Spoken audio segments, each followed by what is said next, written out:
Sometimes I do think, like, who needs more books when you could just... Alright. So February's done, and these are the books that I said I was going to read because of In Love-a-thon. These are the ones that I read in all of the month of October. The fact I said October, this shows I mean it when I say time is not real. So instead of doing a wrap-up, what I'm gonna do is I'm just gonna talk about 5 of the most recent romance books that I have read. I was about to say, like, since I didn't complete the goal of how many books I wanted to read, like, it's fine, it's 2020, and then I realized we can't use that excuse anymore. But also at the same time, I feel like, at least so far, 2021 is emotionally just an extension of 2020. So I will, what's the expression, like, stand by this? I don't know. But anyway, still, since February has ended and, you know, we were talking about love and friendship that whole time, I'm going to talk about these 5 books that I've read from December up to now that are mostly romance books. So the first book that I'm going to talk about is In a Holidaze. I feel like In a Holidaze by Christina Lauren had like a lot of hype coming with it around December because it was going to be like this sweet romance holiday book, and it said something about like time things happening. Okay, so see, this book wasn't super memorable for me, so that's not a great start. I had to look up on Goodreads again what it kind of was about. So basically we had these families that get together during the holidays. They spend the holidays together in this sort of winter home, and it's like a tradition. They do this every year, and our main character is this girl who she's feeling kind of lost in life, and she is in love with one of these 2 brothers. So something ends up happening with the other brother, not the one that she's kind of in love with, but the other one. But anyway, the point of this book is that there's like I've never watched Groundhog Day, but I heard that's the comparison everybody's making, so a Groundhog Day type of situation, and she's basically reliving the same day a couple of times. My issue with this is that it sounds like it's gonna be like a huge factor, and like throughout the book there's gonna be a lot of like time slips and going back and doing the same thing over and over again with like small changes or whatever, but it happens like 3 times. Maybe I'm not remembering properly, but it doesn't happen as many times as it would make it for me something that is worth it to write about. Like it here's the thing, it's not that it was bad, it just could have been so much more. Like, I don't even know how to explain it. It feels like time loops are gonna be a big factor, but all of the time loops happen within the first half of the book, and then the whole other half of the book is in that one last time loop. Like, it's just the one thing. So it's like, why did you really need the time loops? Like, one of those time loops barely lasted a morning. I think she like woke up in the plane, got to the house, she like tripped or something, and then she woke up again on the same day, like for the next time loop. What's the point of that? I also felt like there were some ideas regarding the protagonist's like career and personal life that I was interested in that weren't really explored. I felt a similar way about this character called Benny. He was Uncle Benny, and he was this character that from the beginning the main character talked about like he was somebody who was different, and she felt so comfortable with him that she would even tell him about the time loop situation. And I don't know, it was a good sort of dynamic, and he was an interesting character, but I also feel like he wasn't very complex. And I think that's mostly my issue with this book. Like, it's not that I hated it. I gave it 2.5 stars. I had fun reading it. I read it like in one sitting, but it's just that with the time loops, you could have had so much more, especially with things like in her life, in her career, like her doubts, her feelings. And I know that it's a romance book and that's the main focus, but it would have been so much better if there were just more chances through the time loops to get to know these different sides of everybody else. Like, they had the situation with the cabin as well, where they had to possibly sell it, and by the end of the book I was thinking like they might as well sell it, and that will make me feel more closure than what's happening right now. Like, I don't know what it was about it. I think maybe it's the sort of situation that feels like it's tied together too nicely that it like pushes me back from it. So even though the romance was sweet and it's like in that sense a really sweet book, I just feel like there were a lot of missed opportunities. The next romance book that I read was The Sun Is Also a Star by Nicola Yoon, and honestly I feel like with this book I had the complete opposite experience. Like, from the moment I started I was hooked. I loved the way that it was written. It's basically in different perspectives, yes? So we have the main character's perspective, but then we will also have, like, if she's going through security, the security person's perspective. And you get like a little insight of what that person is going through. And it was just a very interesting way to really feel this whole world. This one, I was really between 4.5 and 5 stars. Like, that's how good it was. The only reason that I took half a star was because some of the dialogue felt a bit cheesy to me, and it was the kind of cheesy that made me like stop for a moment and think about what was happening, but not in the best way, you know, like not in a way where like I really believed it, but in a way that like, would anybody actually say this? I don't know, maybe there's just not enough romance in my life and not enough cheesy people in that way, and that's why it like made me kind of cringe. But it was not that much. Like, even now I would consider just like pushing it up to like 5 stars because the rest of it was beautiful. The Sun Is Also a Star is kind of insta love, but that people who don't like insta love will also love, because personally I am not super into that kind of romance where they just like, you know, fall in love at first sight and then suddenly they want to be together for the rest of their lives. Like, it's just not, it just doesn't do it for me. Like, I love a really good slow burn, like enemies to lovers or friends to lovers, but insta love is not my go-to. But this was perfect. In this book, you have these 2 main characters who are Natasha and Daniel, and Natasha is this girl who is super like logical and she's all about facts and science, and on the other hand, Daniel is more like a poetic sort of person, but the type of person where you like meet them and you're like, you probably write poetry. So the book takes place in the US, but it takes place in the 12 hours right before Natasha and her family get deported back to Jamaica. So her and her family have to go to Jamaica at the end of the day. So everything that happens in this book is literally just those 12 hours from the moment she wakes up, meets Daniel, to the moment she has to say goodbye. Everything happens so quickly, but I somehow believed everything about it. Like, I could really see it happening. I could feel the chemistry between them, and their conversations were fun to read. And again, this whole multiple perspective thing that the book had going on was genius. I also loved in this book that feeling that everything that was happening was a consequence of billions of other little things happening, and that became stronger with the multiple perspectives. Like, we got to see what the father went through, and then what the lawyer went through, and then what the secretary went through, and somehow all of these were like little dots in a universe connected to each other. And I don't know, I love that. I love seeing that sort of sense of connection between all of the things that were happening in the book. And even if they were like super small things, this person that she walked past once, she still made an impact on that person. Like, I love that feeling. I love that feeling when I was reading the book. And something else that I especially enjoyed about this book was that there were these little chapters that were sort of more like historical context, maybe. For example, Daniel is Korean American, and his parents own this African American product, like hair product store.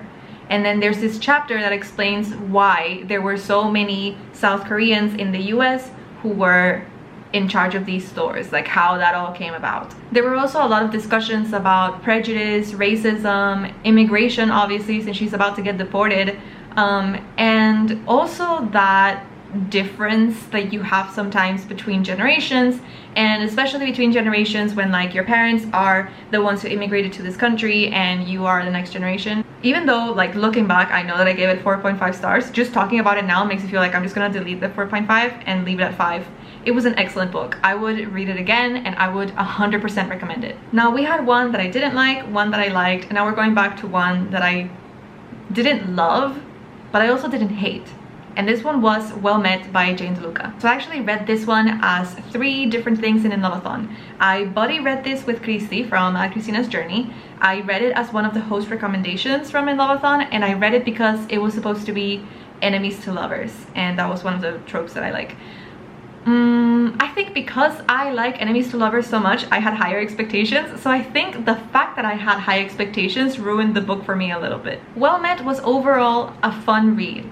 Like, it wasn't life-changing, and it wasn't the most memorable romance. It didn't have the impact that The Sun Is Also a Star had on me, but it was pretty fun. I feel like there were a lot of moments where I laughed out loud, a lot of moments where I was like, whoa, what are you doing? But there was something about the pacing that threw me off sometimes. Like, at some points I was like, oh, this is too slow, I kind of want to stop. that's where it helped to have the audiobook too, because I could listen to it some parts and then read like on paper the other parts. But yeah, I feel like the pacing was a little weird at some points. It got too slow and then it finally picked up, but then it got slow again. Not to say that having a slow-paced book is bad, because there are a lot of slow-paced books that I like, but there was something about the moments when it was slow and the moments when it was fast that made me not as interested at some of the points where it was slow. The overall plot of this book is basically that it's taking place as they are organizing this Renaissance fair. And the dude that is one of the heads of this event is called Simon, and he is kind of annoying, and that's the one that you know is gonna be the enemy that becomes the lover. They're not really enemies, honestly. It's more like they don't click at the beginning because their personalities are so different, but eventually they get closer and they understand each other a little bit more. I think it gets a lot better once the Renaissance fair is actually starting. So yeah, Simon is the love interest, but the main character is this girl called Emily. And Emily is living with her sister because her sister was in an accident, so she's taking care of her, but also because she just broke up with her ex-boyfriend, who was a horrible person, because she was supposed to support him in his like way to become a lawyer, I think it was. If it wasn't, just correct me, but she was supporting him, and then like they had this understanding that then it was going to be her turn to finish her career. I think she was studying English, and then he just broke up with her out of nowhere, and he was just bad and really affected her self-esteem.